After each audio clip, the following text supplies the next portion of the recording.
নমস্কাৰ মৰমৰ ছাত্ৰ-ছাত্ৰীসকল, তোমালোকক সকলোকে মোৰ ইউটিউব চেনেলটোলৈ স্বাগতম জনাইছোঁ। আজি মই তোমালোকক পঢ়াব গৈ আছোঁ পাঠ নম্বৰ 11। পাঠ নম্বৰ 11ৰ নাম হৈছে আদিম মানুহৰ অৰ্থনৈতিক কাৰ্যকলাপ আৰু স্থায়ী বসবাস, মানে নৱপ্ৰস্তৰ যুগৰ। ঠিক আছে, তো ইয়াত আমি পাম যে আদিম মানুহে কেনেকৈ খেতি-বাতি কৰিছিল, কেনেকৈ কৃষিকাৰ্য কৰিছিল আৰু কেনেকৈ স্থায়ীভাৱে বসবাস কৰিবলৈ আৰম্ভ কৰিছিল, সেইটো বিষয়ে আমি এই পাঠটোত আজি পঢ়িবলৈ গৈ আছোঁ। আহাচোন ছাত্ৰ-ছাত্ৰীসকল, আমি চাওঁ এই পাঠটোত তেনেকুৱা কি দিছে আৰু আমি ইয়াৰ পৰা কি শিকিব পাৰোঁ।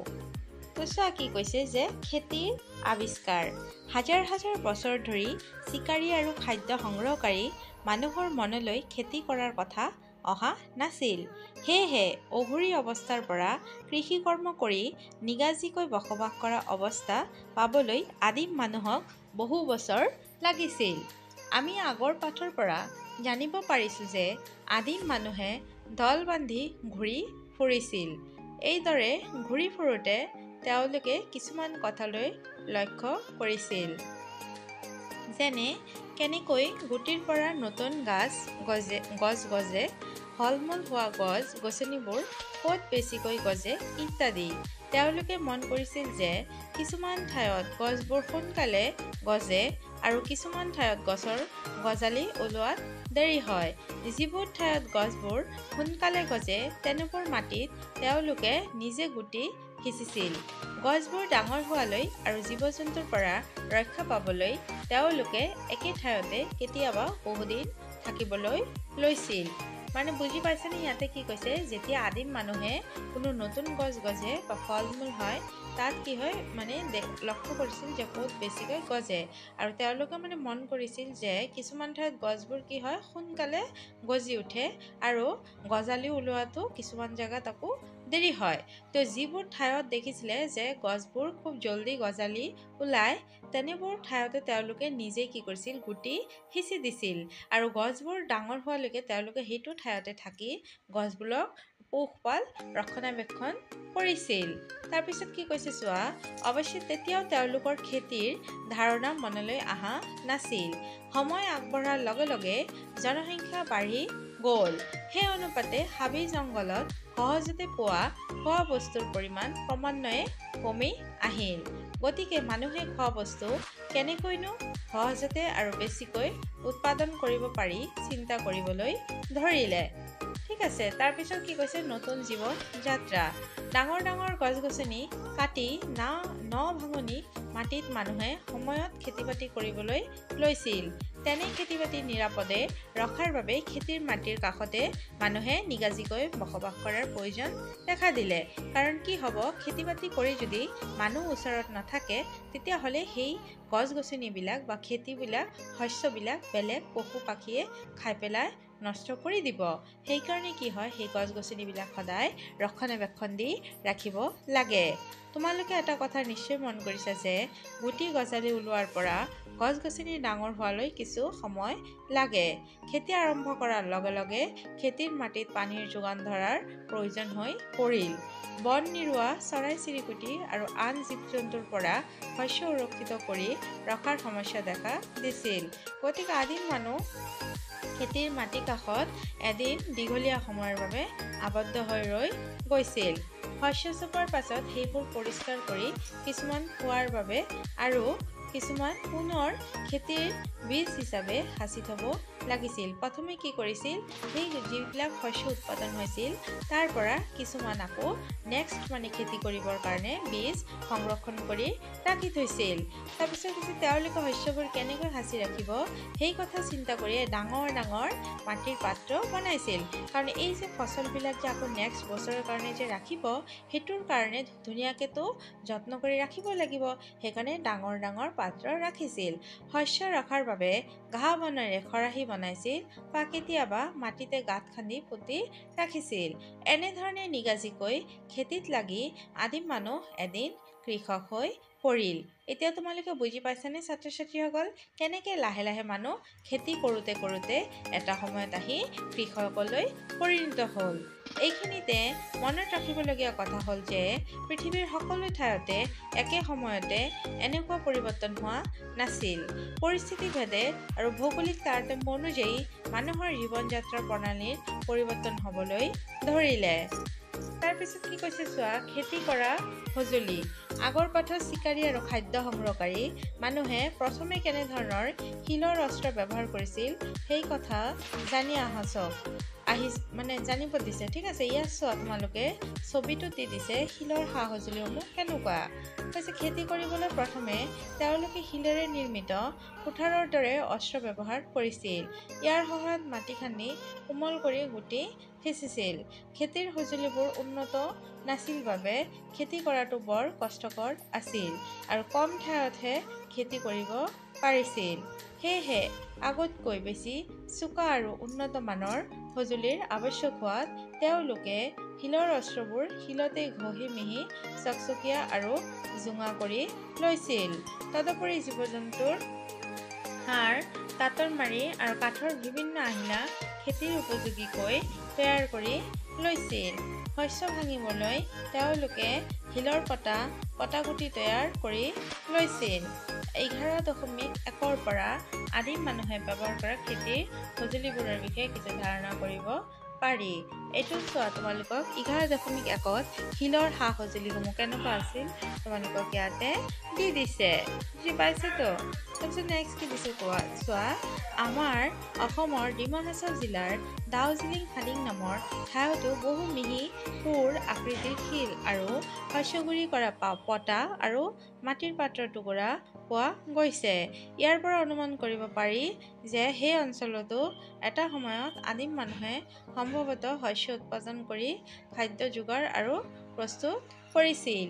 ইয়াৰ উপৰি কাশ্মীৰ উপত্যকা, দাক্ষিণাত্যৰ কৃষ্ণা আৰু গোদাবৰী উপত্যকা, বিহাৰৰ চিৰান্দ আৰু উত্তৰ প্ৰদেশৰ বৈলান উপত্যকাতো আদিম মানুহে ব্যৱহাৰ কৰা সঁজুলি পোৱা গৈছে। নেক্সট কি দিছে, পশুপালন। বহু মানুহৰ কি কৈছে চোৱা, এতিয়া পশুপালন কেনেকৈ হ'ল সেইটো তোমালোকক ইয়াত দিছে। তো চোৱা কি কৈছে যে বহু মানুহৰ ঘৰত পোহনীয়া জীৱ জন্তু আছে। আচৰিত কথা যে এই জীৱ জন্তুবোৰৰ লগত মানুহৰ সম্পৰ্ক আদিম যুগৰ পৰাই আছে। আদিম মানুহে বনৰীয়া জীৱ জন্তু চিকাৰ কৰি তাৰ মাংস খাইছিল।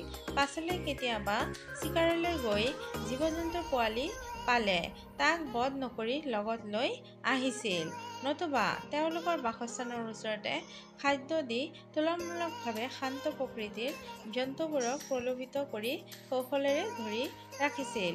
কেতিয়াবা হয়তো চিকাৰ নাপালে সেইবোৰকে খাদ্য হিচাপে ব্যৱহাৰ কৰিছিল। কুকুৰে হয়তো মানুহৰ প্ৰথম পোহনীয়া জন্তু আছিল। ঘৰ পহৰা দিয়া, চিকাৰত সহায় কৰা আদি কামবোৰ কুকুৰেই কৰিছিল।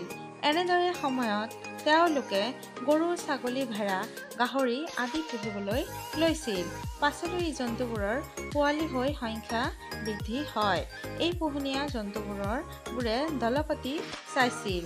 সেইবোৰক গৰাকীয়ে লালন পালন কৰি সুৰক্ষিত কৰি ৰাখিছিল বাবে আদিম মানুহ পৰৱৰ্তী সময়ত পশুপালক হৈ পৰিছিল। এতিয়া দেখিছানে কেনেকৈ ঘৰৰ পাহাৰা দিয়া, চিকাৰত সহায় কৰা সেই জন্তুবিলাককে এটা সময়ত পশুপালন কৰি নিজৰ গৃহপালিত জন্তুতকৈ পোহনীয়া জন্তু কৰি পেলাইছিল।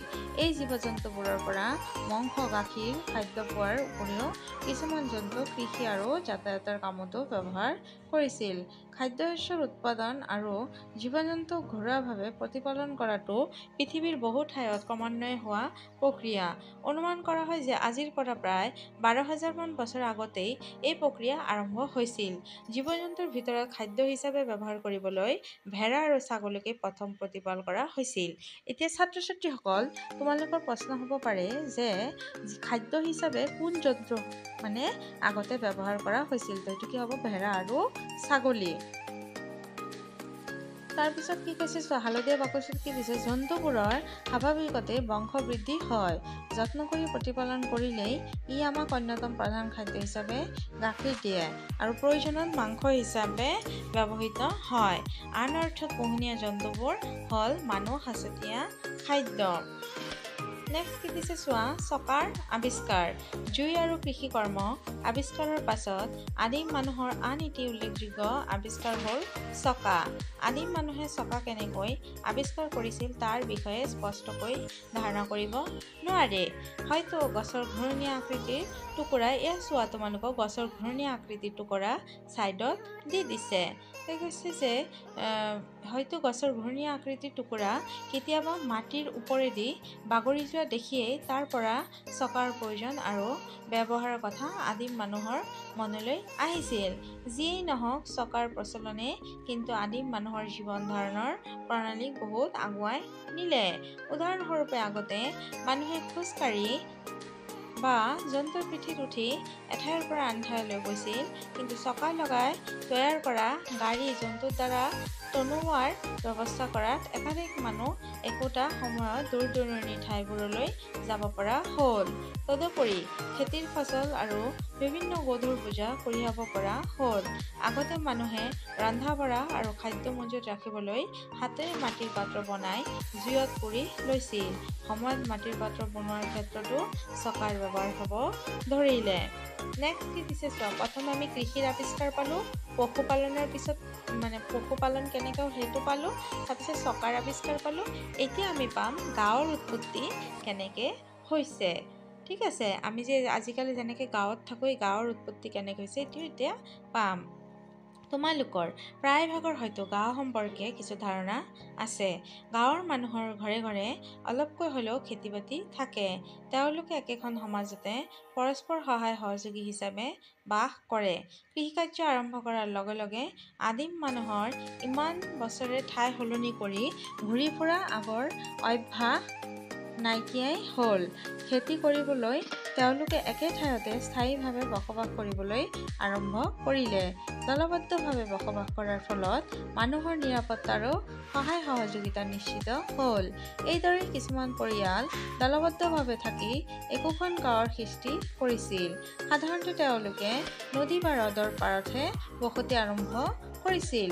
কাৰণ এতিয়া নদী আৰু হ্ৰদৰ পাৰত কিয় বসতি আৰম্ভ কৰিছিল, সেই কাৰণটো তোমালোকক ইয়াত দি দিছে চোৱা। কৈছে কাৰণ মানুহ, জীৱ জন্তু আৰু শস্য সকলোৰে বাবে পানী অপৰিহাৰ্য। কাৰণ কি জানানে, আমাৰ জীয়াই থাকিব হ'লে পানীও লাগিব, বায়ুও লাগিব, খাদ্যও লাগিব, হয়নে নাই, গোটেইখিনি লাগিব। তো সেইকাৰণে কৈছে যে বৰ্তমানলৈকে আৱিষ্কাৰ হোৱা পৃথিৱীৰ প্ৰাচীন সভ্যতাসমূহ নদীৰ পাৰতে গঢ়ি উঠিছিল। কাৰণ কি সিন্ধু সভ্যতাই হওক, মেচপটেমিয়া, যিমান সভ্যতা আছে চব কিন্তু নদীৰ পাৰত গঢ়ি উঠিছে। কাৰণ নদীৰ পাৰত কি হয়, পানীৰ সুবিধা হয়, খেতি বাতি কৰাটো সুবিধা হয়। তাৰপিছত কি কৈছে চোৱা, এসময়ত গাঁৱৰ অন্যতম বৈশিষ্ট্য আছিল যে গাঁৱৰ প্ৰায় সকলো মানুহে খাদ্য শস্য উৎপাদনত জড়িত হৈ আছিল। প্ৰথম কৃষক আৰু পশুপালকৰ অনুসন্ধান অতি প্ৰাচীন কালৰ। কৃষক আৰু পশুপালকসকল ক'ত ক'ত বাস কৰিছিল সেই বিষয়ে জানিবলৈ আমাৰ নিশ্চয় মন যায়। এতিয়া তলৰ মানচিত্ৰখন চাবলৈ দিছে। কৈছে যে তলৰ মানচিত্ৰখন চালে দেখিবা যে ভাৰত উপমহাদেশৰ প্ৰায়বোৰ ঠাইতে আদিম মানুহৰ বসতি প্ৰমাণ পোৱা গৈছে। এইবোৰৰ ভিতৰত উত্তৰ পশ্চিম ভাৰত আৰু দক্ষিণ ভাৰত বিশেষভাৱে উল্লেখযোগ্য। খনন কাৰ্যত পোৱা গছ-গছনি আৰু জন্তুৰ হাড়ৰ পৰা এই ঠাইবোৰ চিনাক্ত কৰা হৈছে। ইয়াৰ পৰা এইটো জনা গৈছে যে উপমহাদেশখনৰ বিভিন্ন স্থানত বহু ধৰণৰ শস্য উৎপন্ন হৈছিল। ক'ত ক'ত শস্য নমুনা আৰু পোহনীয়া জন্তুৰ হাড় পোৱা গৈছে এইটো এই চিত্ৰখনত দি দিছে চোৱা। তাৰপিছত কি কৈছে যে শস্য আৰু জীৱ জন্তুৰ হাড় আৰু স্থান। ঘেঁহু, বাৰ্লি, ভেড়া, ছাগলী, গৰু এইবিলাক ক'ত আছে, মেহৰগড় মানে বৰ্তমান পাকিস্তানত এই জায়গাটো ক'ত আছে বৰ্তমান পাকিস্তানত ছাল জীৱ জন্তুৰ হাড় টুকুৰা এইবিলাক ক'ত পাইছে কলডিয়া বৰ্তমান এইটো ক'ত আছে উত্তৰ প্ৰদেশত তাৰপিছত ইয়াত দিছে মানে কোন বস্তুটো ক'ত ক'ত প্ৰথম উৎপাদন হৈছে সেইটো এই তালিকাটোত দি দিছে তো তোমালোকে এইবিলাকো অলপ মন দি চাই ল'বা ঠিক আছে এতিয়া নেক্সট কি কৈছে এতিয়া আমি কৃষক পশুপালক মানুহে বসবাসৰ বাবে কি ধৰণৰ ঘৰ নিৰ্মাণ কৰি কেনেদৰে জীৱন নিৰ্বাহ কৰিছিল সেই বিষয়ে কিছু কথা জানি লওঁ আহা প্ৰত্নতাত্ত্বিকসকলে কিছুমান অঞ্চলত ঘৰৰ অৱস্থিতিৰ বিষয়ে জানিব পাৰিছে উদাহৰণস্বৰূপে বুৰ্জাসমূহতো বৰ্তমান কাশ্মীৰত মানে বুৰ্জাহোম চহৰটো ক'ত আছে কাশ্মীৰত মানুহে মাটিৰ তললৈ খান্দি ঘৰ সাজিছিল আৰু তাত সোমাবলৈ খটখটি সাজিছিল কিছুমান ঘৰত আকৌ ভিতৰ আৰু বাহিৰ দুয়ো ঠাইত ৰান্ধনীশাল আছিল হয়তো বতৰ অনুসৰি এই ৰান্ধনীশালবোৰ ব্যৱহাৰ কৰা হৈছিল কিছুমান স্থানত উন্নত মিহি আৰু চোকা ধাৰ থকা বিভিন্ন শিলৰ সঁজুলি শস্য গুৰি কৰা পটা গুটি আদি পোৱা গৈছে বহুতো স্থানত কিছুমান উকা আৰু কিছুমান কাৰুকাৰ্য খচিত মাটিৰ পাত্ৰ পোৱা গৈছে এইবোৰ শস্য ৰাখিবলৈ আৰু ৰন্ধা বঢ়া আদি কৰিবলৈ ব্যৱহাৰ হৈছিল ধান গেহু আৰু মচুৰ দাইল খাদ্যৰ প্ৰধান সামগ্ৰী আছিল কপাহ আৰু আন সামগ্ৰীৰে কাপোৰ আদিও বৈ লৈছিল পৃথিৱীৰ সকলো ঠাইৰে মানুহৰ জীৱন যাত্ৰাৰ প্ৰণালী হঠাতে পৰিৱৰ্তন হোৱা নাছিল সাম্প্ৰতিক কালত বিশেষজ্ঞসকলে এক বিজ্ঞানসন্মত প্ৰণালীৰে অতীতৰ কথাবোৰ অধ্যয়ন কৰি আমাক কিছুমান নিৰ্ভৰযোগ্য তথ্য দিছে পৃথিৱীত এতিয়াও এনে কিছুমান ঠাই আছে য'ত মানুহে চিকাৰ আৰু খাদ্য সংগ্ৰহকাৰী জীৱ হিচাপে দিন কটাই আছে কিছুমানে বহু বছৰ জুৰি লাহে লাহে কৃষক পশুপালকৰ বৃত্তি লৈছিল আন কিছুমানে আকৌ বতৰ অনুসৰি দুয়োটা কৰ্মই কৰিবলৈ লৈছিল ঠিক আছে বুজি পাইছাতো মনত ৰাখিবলগীয়া কথা কি দিছে চোৱা এই কথাসমূহ কিন্তু বহুত গুৰুত্বপূৰ্ণ হয় গছৰ গুটি জীপাল মাটিত পৰি গজালি উঠলোৱা লক্ষ্য কৰিয়েই হয়তো আদিম মানুহে প্ৰথম খেতি কৰিবলৈ আৰম্ভ কৰে আদিম মানুহে কৃষি কৰ্মৰ উপযোগীকৈ শিল জন্তুৰ হাড় দাঁতৰ মাৰি আৰু কাঠৰ বিভিন্ন উন্নত আৰু চোকা অস্ত্ৰ তৈয়াৰ কৰি লৈছিল আদিম মানুহে খাদ্য কৃষি কাৰ্য আৰু যাতায়াত আদিত ব্যৱহাৰ কৰিবলৈ জন্তু পুহিছিল চকাৰ আৱিষ্কাৰে আদিম মানুহৰ জীৱন ধাৰণ প্ৰণালীৰ ব্যাপক পৰিৱৰ্তন সাধিলে খেতি আৰম্ভ কৰাৰ লগে লগে আদিম মানুহে স্থায়ীভাৱে বসবাস কৰিবলৈ লৈছিল স্থায়ী বসবাস কৰা কিছুমান পৰিয়াল একেলগে থাকি গাঁৱৰ সৃষ্টি কৰিছিল তাৰপিছত ইয়াত কিছুমান উত্তৰ দিছে উত্তৰ লিখা এই উত্তৰসমূহ মই তোমালোকক লিখাই দিছোঁ তোমালোকে ধুনীয়াকৈ নিজৰ বহীত লিখি ল'বা ঠিক আছে বুজি পাইছা তো ছাত্ৰ ছাত্ৰীসকল আশা কৰিছোঁ তোমালোকে পাঠটো ধুনীয়াকৈ বুজি পাইছা এতিয়া মই তোমালোকক উত্তৰখিনি দিবলৈ চেষ্টা কৰিছোঁ আৰু যদি তোমালোকৰ ভিডিঅ'সমূহ চাই ভাল লাগে তেতিয়াহ'লে লাইক শ্বেয়াৰ আৰু ছাবস্ক্ৰাইব কৰি দিবা ঠিক আছে এতিয়া আহাচোন আমি চাওঁ উত্তৰসমূহ কেনেকৈ লিখিছোঁ